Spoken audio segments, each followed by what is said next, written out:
Until now, we have completed our polymorphism topic, okay? And this time we will cover abstraction and interfaces.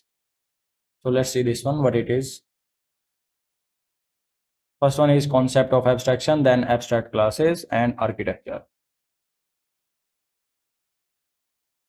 And this one is our fourth pillar of our object-oriented programming, okay?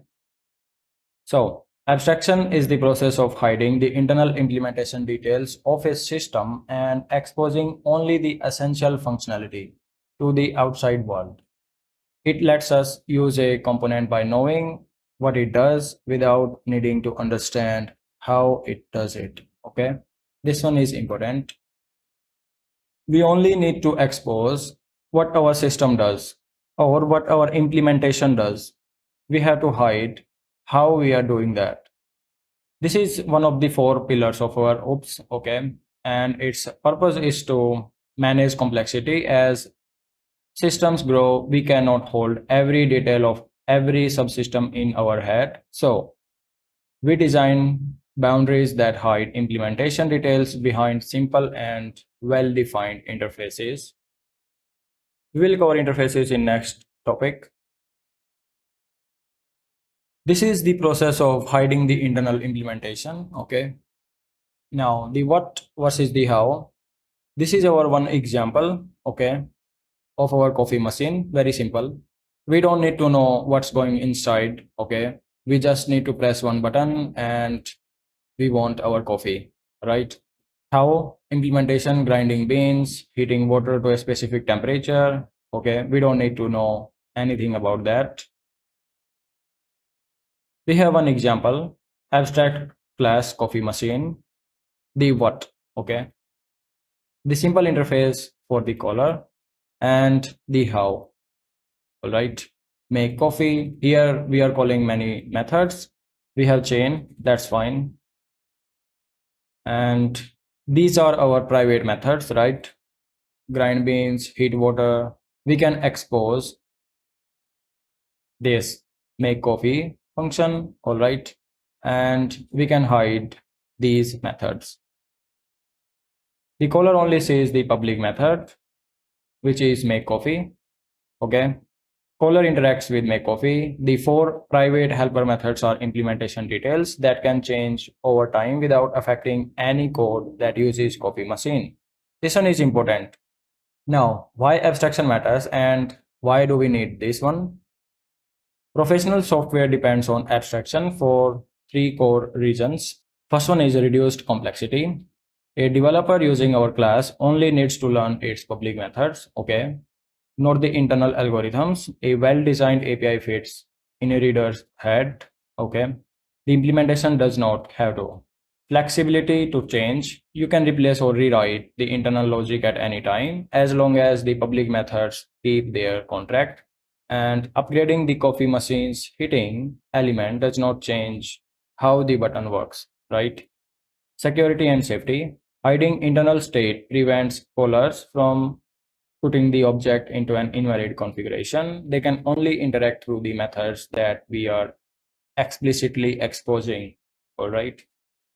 So for security purpose, you can assume in this function, in this method, that let's say we have one method, set boiler temperature, right?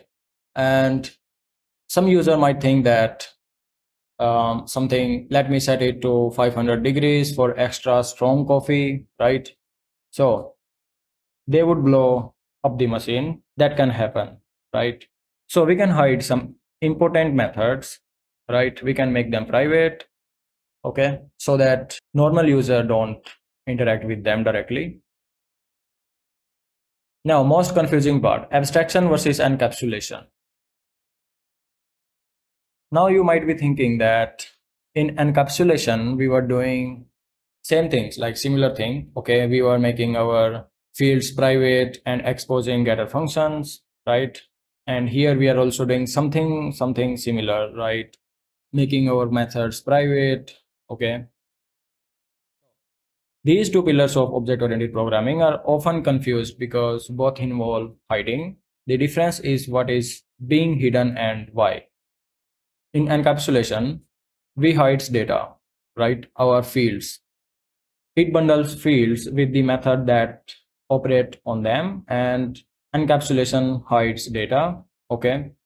It bundles fields with the methods that operate on them and uses private to prevent direct access to internal state. Its goal is data protection. But in abstraction, we hide complexity. It exposes a simplified view of what an object can do and hides the details of how it does it. Okay. Its goal is cognitive simplicity. All right. Cognitive means our memory related things, right? If we are exposing only one method, like here, it is easier to remember rather than exposing six more methods. Encapsulation is one of the techniques you use to achieve abstraction, but the two concepts operate at different levels. Encapsulation protects individual fields, and our abstraction designs entire interfaces. So basically, our abstraction reduce our mental load. Next one is tools for abstraction in Java. Java provides two main language constructs for enforcing abstraction. First one is abstract classes, abstract keyword, a partial implementation that requires subclasses to fill in specific methods covered in the next chapter. We will cover this one. Okay. Then interfaces, interface keyword, a pure contract with no implementation state covered in the interfaces topic. Just remember that we have two ways to hide our implementation and expose something. All right. First one, we can do this with abstract classes, and another way is with interfaces, right? Both let you describe what a type must do without specifying how it does it. Concrete class is something like we can create object with that. Okay. We will see this one in next chapter. All right. Is abstraction the same as encapsulation? No, we know why. Okay. Why can't concrete classes alone achieve abstraction? This one is interesting. Concrete classes commit to a specific implementation. Okay. Abstraction is useful when you want to define a contract, such as every payment must have a process method without locking down the implementation. Abstract classes and interfaces let you define the rule separately from the logic. We can come here and see. We can create here something just for understanding. Okay.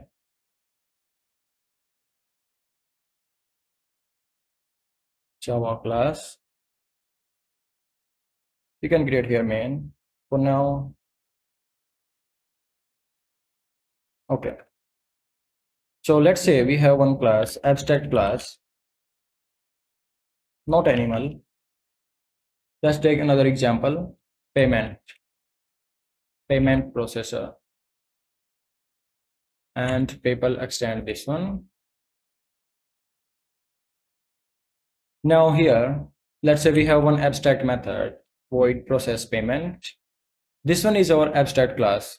Here we can define some logic, okay, that any class that is responsible for implementing payment related things must have to implement. Okay. Like here, you can see we are getting one error, that is PayPal must either be declared abstract or implement abstract method, right? So here we can override this one. That's also fine. Okay. So we can separate our logic with some specific implementation. Okay. Let's say we have another class, Stripe, that do its own implementation. Okay. Right. So this is how we can separate our logic with implementation.